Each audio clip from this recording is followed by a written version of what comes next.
and 40s that will follow me to the ends of comedy hell. Oh, yeah. Absolutely. And I'm going to I've written down a list of people who I think are good writers and stuff, and if I ever, like, my podcast I'm doing, if it ever becomes like a show, which is the Dream Like a Variety Show, I have lists. I have lists. Hey.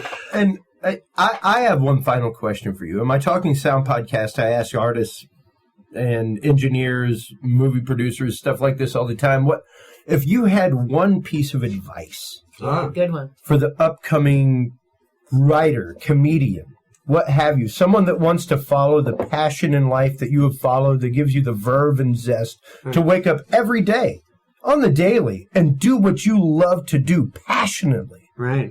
It's such a blessing to wake up every day and literally get to do what you love to do. You're not doing it for anybody else but you. Right. And sure, it's selfish, but it's a beautiful thing as well. What would be the one piece of advice you would give them to be able to follow that path?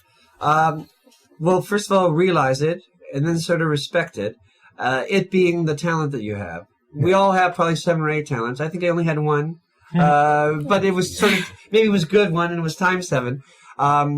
Respect it, I mean work on it all the time.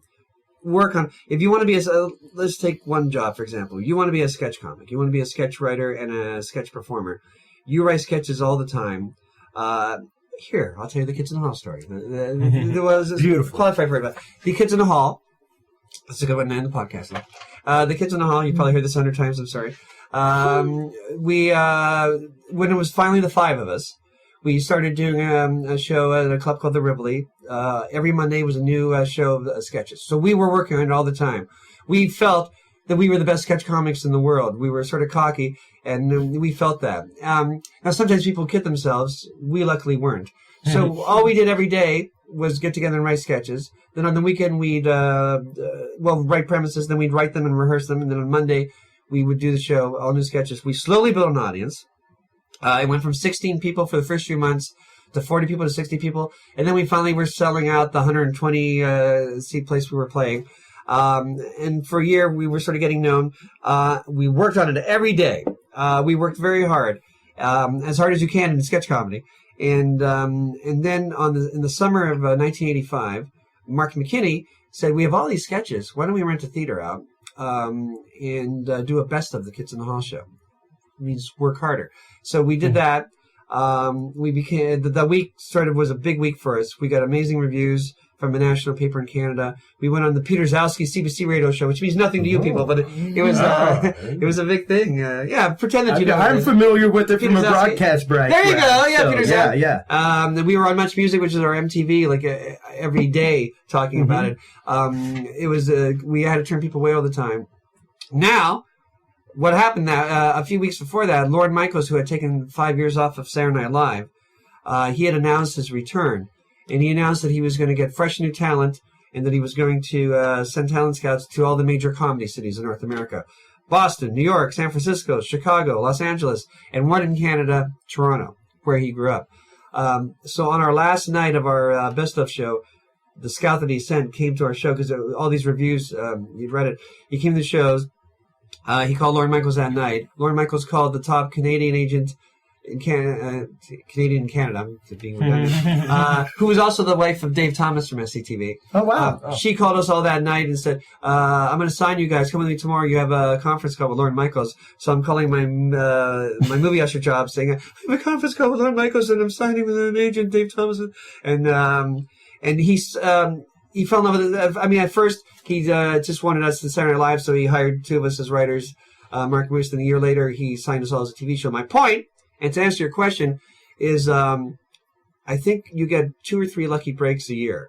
But most of the time, we don't know it's a lucky break because we haven't worked hard enough and we're not ready. So embrace your talent, work on it all the time, and when your lucky break comes, you'll know that it's your lucky break and then you'll be prepared for it. Kevin McDonald, grade 7. Beautiful. Yes. Beautiful. Oh, thank you, Kevin, so much for being with us. I appreciate it. Our audience of artists will be soaking it up, and hopefully they work harder. Work harder, everyone. Work harder. And, but enjoy it. It's fun, remember? Yeah. Well, that's what we're doing. We're having a wonderful time. Any final thoughts, Wendell? See, I feel like this is something I have to say this to Kevin McDonald before the end of the podcast. because I'm sure nobody ever references this when they come up and talk to you, but as a kid, one of my favorites movies that you were a heavy part in was National Lampoon's Field Trip. Yeah. I don't know. Just the character work you did as the Star Trek nerd who's like obsessed. And have you guys seen this movie? Oh yeah. See, no, I was gonna say, yeah. Like I still have this VHS. I was actually hanging out with the Griswold mobile this last weekend at the car show I was at. Okay, yeah, right on. So I'm familiar with the oeuvre that is family.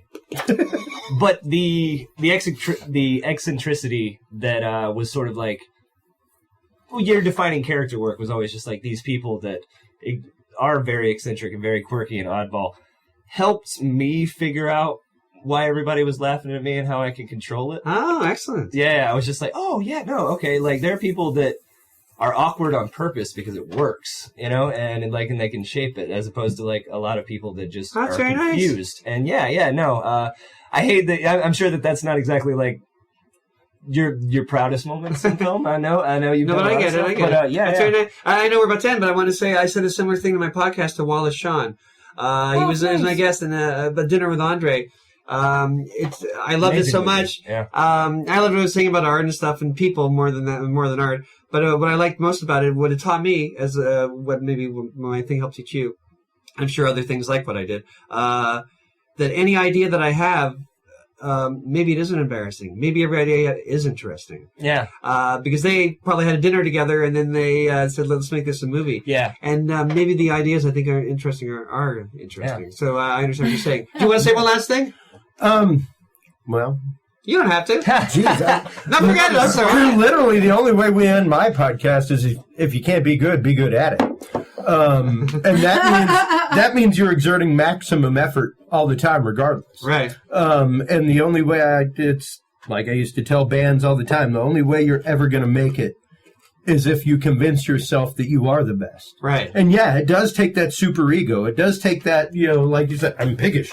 And then we saw people in Toronto who we knew weren't good comics who thought they were the best. So that makes you turn, especially if you're Canadian, inward and go, are we kidding ourselves? Well, just for a second. You can only be shy and demure about it so long before you have to announce to the world that you are there and you're there to make a difference and you're there to do something. Yeah. And if you're really there to do something, you're going to make a wave. That's what he said at our wedding. That being said, I was going to say that's that I think is the difference between Canadians and people from the U.S. is that you turn yourself inside and you're like, oh no, are we kidding ourselves? Yeah. And people from the U.S. will see someone who's just like them that's a hack and be like, well, I'm better than that guy. I'm way better than that. Mike Myers just said that to me in my workshop. Then we got to end the podcast. I got to get to the airport, but I'm the one talking. There was a guy in the workshop that was very broad. I remember Mike Myers said to me, Mike Myers, he was 17, I was 19, and he was as brilliant as he ever was when he was 17. I always say I was a lumpy potato of potential.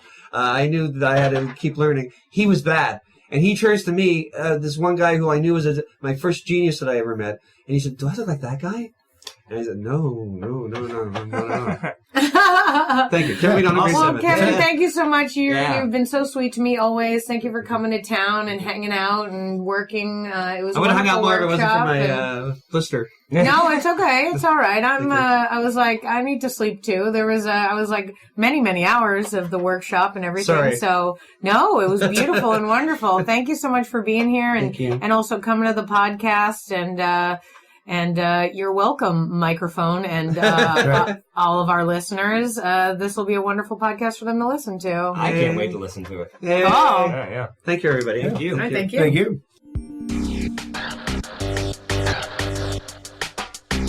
Hey, thanks for listening to the Yes But Why podcast.